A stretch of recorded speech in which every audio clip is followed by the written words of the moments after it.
Beyond Africa, the European Union is reshaping global security through a web of multilateral partnerships. At the center of this effort is the European External Action Service, which coordinates defense and security cooperation with regional blocs, including ASEAN and the OSCE, as well as the Gulf Cooperation Council. These alliances go far beyond diplomatic gestures. They aim to prevent conflict, manage crises, strengthen institutions, and confront shared threats from terrorism and maritime insecurity to cyber risks. Now, for Africa, particularly West Africa, the EU's engagement raises pressing questions about effectiveness, balance, and long-term impact. So what do these partnerships really mean for global stability, and where does Africa fit into this evolving architecture? To discuss this, I'm joined by Yemi Fajemi-Singh. All right, I'm joined by Alexander von Brugen. He's a global policy analyst. Apologies for that, Alexander. We probably wanted to give you a Nigerian name. It's nice to have you with us. So let's move on. Alexander, how does the EU's multilateral security approach differ from traditional bilateral defense agreements? Is there any strategic advantage, that this gives Brussels on the global stage? Well, it ensures, the EU is made up of 27 nations. Bilateral assistance, which has been favored. It deals directly with the country and the conflict.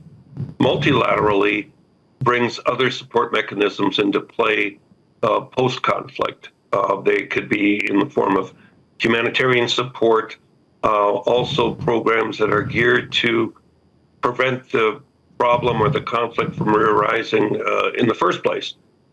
Because it would be coordinated through Brussels, it would mean that funding to solve those problems would be theoretically in place, not requiring countless meetings and resolutions, much like the UN currently functions.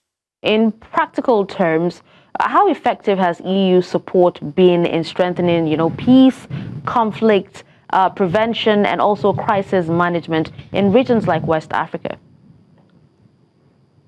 Well, I think if you look at France's history, both as a colonialist power and a post-neo-colonialist support network, the major problems in Francophone Africa, but with the coups and the juntas, have all been directed as protests against the French. So we can't make that as a reflection on all of the EU, but France as a nation is trying to reinvent itself right now. I know they're aligning with Germany. They're trying to reapproach their former colonies in Africa, and most recently aligning with Nigeria, which wasn't a French colony, for support against insurgents from the Sahel.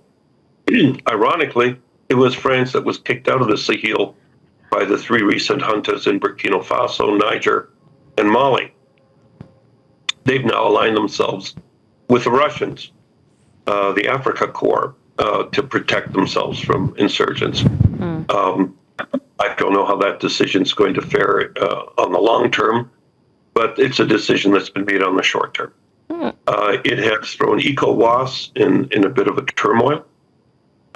Nigeria's inability to defend its own citizens in the northeast, resulting in hundreds of thousands of deaths in the last 10 years, and the intervention by Trump to basically threaten to come in and help clean up the mess if Nigeria can't do something about it. His bedside manner has something to be desired, but the message was clear. So there's a bit of a scramble going on right now. I think in a very polite manner, the EU, through Brussels, is trying to adopt the Trump playbook, although not using threats or demands, but rather offering trade over aid, and through Brussels making these support mechanisms for security and increased logistics for security and possibly weapons supply tied into economies of what trade is now going to be enacted between the countries.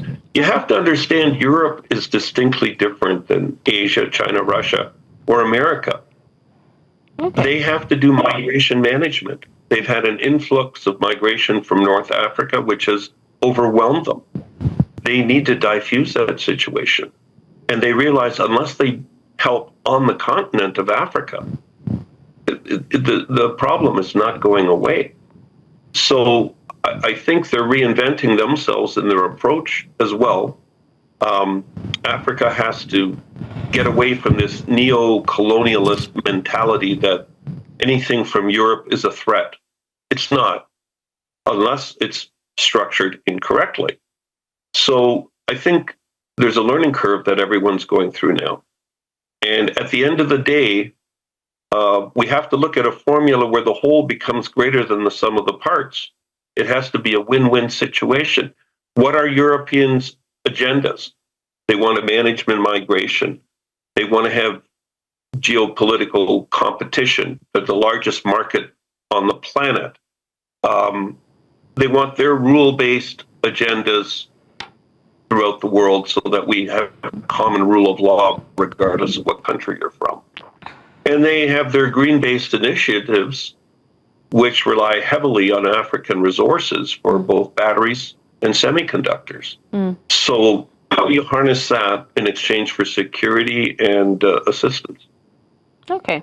Now, just before we let you go, Alex, speak to us. Does the EU's common security defense policy generally build resilient regional actors, or does it risk creating long-term dependency on European funding and also expertise? Well, right now there's been a commitment from the West. In fact, America very quietly has been training African police forces and their military. They're doing it in Kenya. Because of the closure of the American base in Niger due to the junta, they're rebuilding Camp Simba in Eastern Africa, doubling its size. They're also very quietly doing the same in Benin. Ironically, the target of a recent coup attempt, increasing the landing capabilities, bringing in heavies, and redeploying their drone management, the team that was formerly in Niger. Rather than having it all in one center operation, they're dividing it around Africa.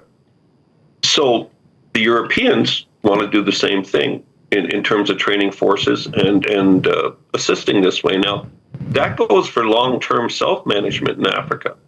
That doesn't put dependence on Europe.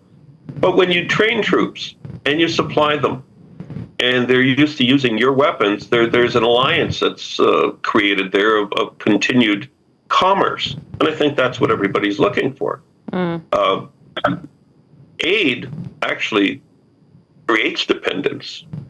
It rewards not having to work for what you have. It enables.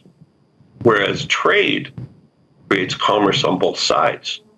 It allows for factories to be built in Africa, for people to be trained, it conflicts with the current brain drain that afflicts Africa. If there's a need for expertise in Africa, and Africa can pay for that expertise, much like the Western markets can, then people aren't going to be inclined to leave. Okay. Well, thank you so much, Alexander von Brugen, for joining us and also for speaking on this. I wish we had more time for you to go more in-depthly on this conversation, but thank you. My pleasure, as always.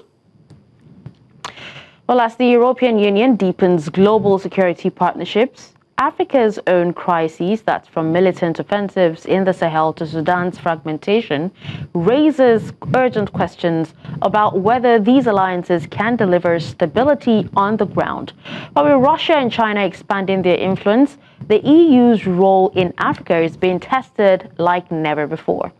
And that's all from Beyond the Continent. After the break, the conversation continues with a closer look at Washington's warning of severe consequences following the brief detention of its officials in South Africa. Stay with us.